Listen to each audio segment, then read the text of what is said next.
నమస్తే అండి, మీ పేరు? నమస్తే, నా పేరు అంకం సువర్ణ కమల్ అండి. ఎక్కడ మేడం మీది? మాది తుళ్ళూరు గ్రామం. రాజధాని ప్రాంతం. రాజధాని ప్రాంతం. ఏంటి మేడం, మరి ఈరోజు అమరావతిలో మొట్టమొదటి శాశ్వత భవనాన్ని చంద్రబాబు నాయుడు గారు ఈరోజు ఓపెన్ చేయడం జరిగింది. ప్రారంభోత్సవం కూడా జరిగింది చాలా ఘనంగా. గతంలో మాస్టర్ ప్లాన్లో ఏ డిజైన్ అయితే ఈ సిఆర్డిఏ బిల్డింగ్ సంబంధించి ఉందో సేమ్ అదే డిజైన్తో ఈరోజు ఈ బిల్డింగ్ ఉందంటారా, ఏమైనా మార్పు చెందిందంటారా?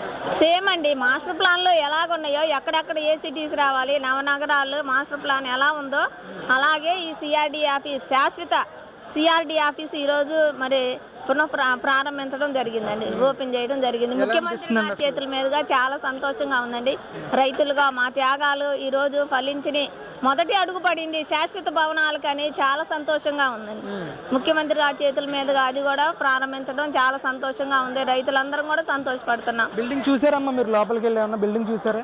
లోపలికి ఇంకెళ్ళలేదండి, బయట పక్క చూసాము, అంటే వీడియోల్లో చూసాము. బాగుంది అంతా, అది టెక్నాలజీతో బాగా కన్స్ట్రక్ట్ చేశారు. అది చాలా బాగుంది బిల్డింగ్ మాత్రం. ఎలా అనిపించింది అసలు ఈ 7 అంతస్తుల బిల్డింగ్? అసలు ఎలా అనిపించింది? లుక్ ఎలా అనిపించింది అండి? అంటే నమస్కారం పెట్టినట్టుగా సింబల్ కానీ, అమరావతి ఏ అనే సింబల్ కానీ ఎలా అనిపించింది? చాలా సంతోషంగా ఉంది. అది ఒక నమస్కారంగా ఉంది, ప్లస్ అమరావతి అనే మొదటి లెటర్ ఏ బాగుంది, చాలా సంతోషంగా ఉంది. అది నైస్గా చూడటానికి లుక్ బాగుంది. సిఆర్డిఏ బిల్డింగ్ కూడా ఇప్పటి వరకు కూడా గ్రాఫిక్సే అది, అక్కడ అమరావతి లేదు ఒక భ్రమరావతి అని, అది మునిగిపోయే రాజధాని అని, వేశ్యల రాజధాని అని ఎన్నో రకాల కామెంట్స్ చేశారు. వాళ్ళందరికీ ఎలాంటి సమాధానం చెప్తారు? ఈరోజు ఒక పునఃప్రారంభం జరిగింది కదా. ఇది మునిగిపోయే ప్రాంతం కాదండి, ఇది మేము 2014 నుంచి చెబుతున్నాం. తర్వాత మళ్ళీ జగన్మోహన్ రెడ్డి గారు గెలిచిన కాడి నుంచి చెబుతున్నాం ఇది మునిగిపోయేది కాదు.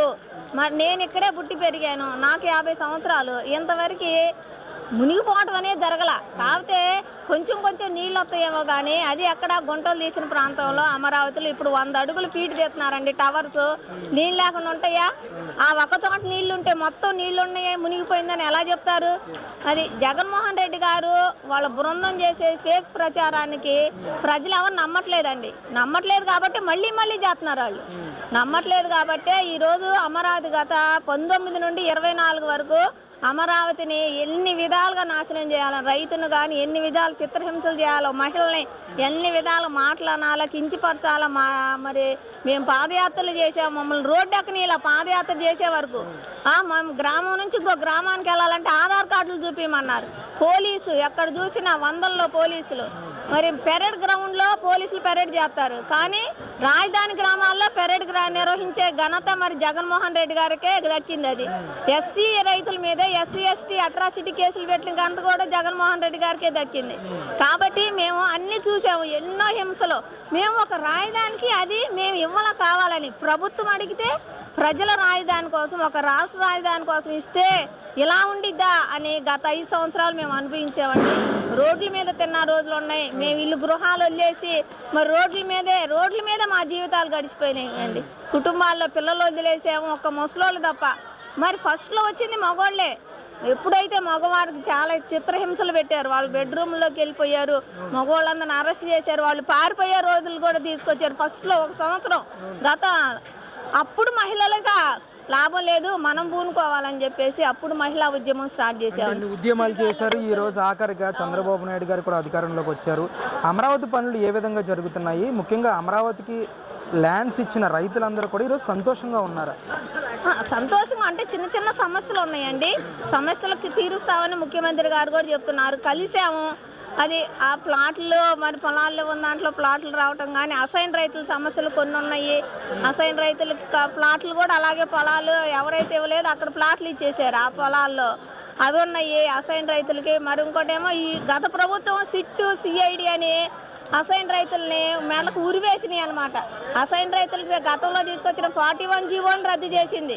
అంటే వాళ్ళు అమ్ముకునే పని లేదు, కొనుక్కునే పని లేదు, ఏమీ చేసే పని లేదు. ఆ భూమి వల్ల అసలు విలువే లేకుండా పోయింది. అది వాళ్ళకు ఉన్నా కానీ విలువ లేకుండా పోయింది. ఆ విధంగా అసైన్ రైతుల్ని అందరినీ ఎవరైనా వదిలిపెట్టలా, అందరినీ బాధ పెట్టేసింది.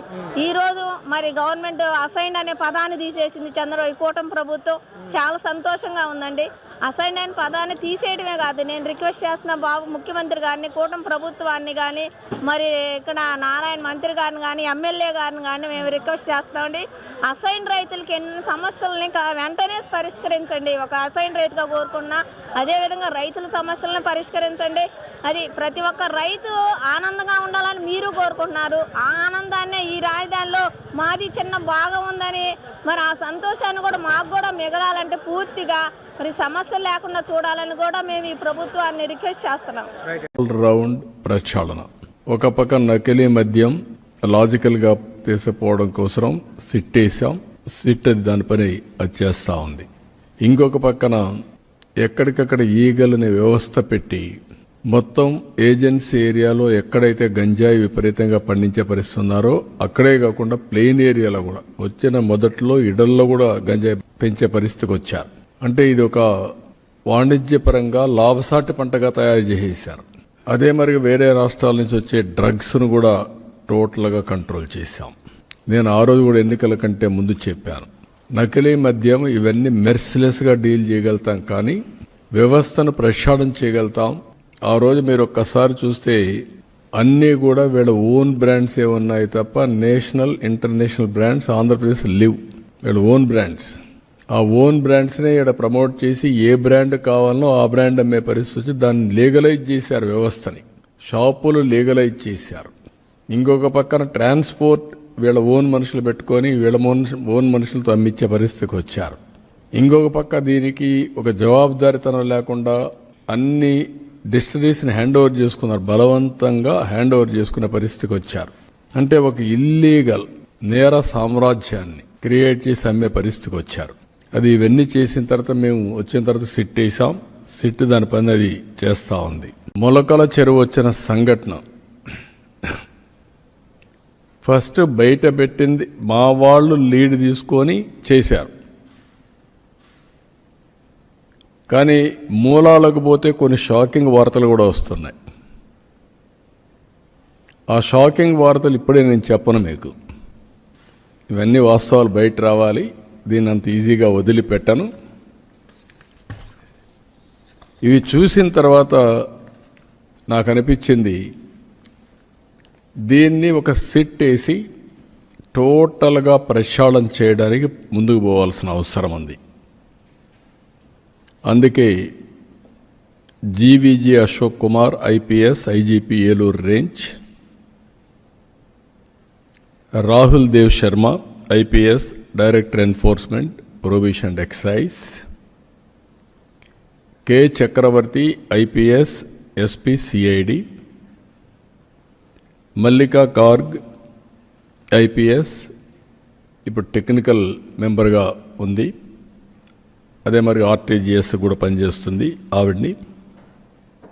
ఈ నలుగురిని ఎక్సైజ్ డిపార్ట్మెంట్లో ఇంకొకరిని తీసుకొని అనుభవం ఉండే సబ్జెక్ట్ ఎక్స్పర్ట్ని ఒకరు తీసుకొని వీళ్ళందరూ కలిసి ఏం జరిగిందో మొత్తం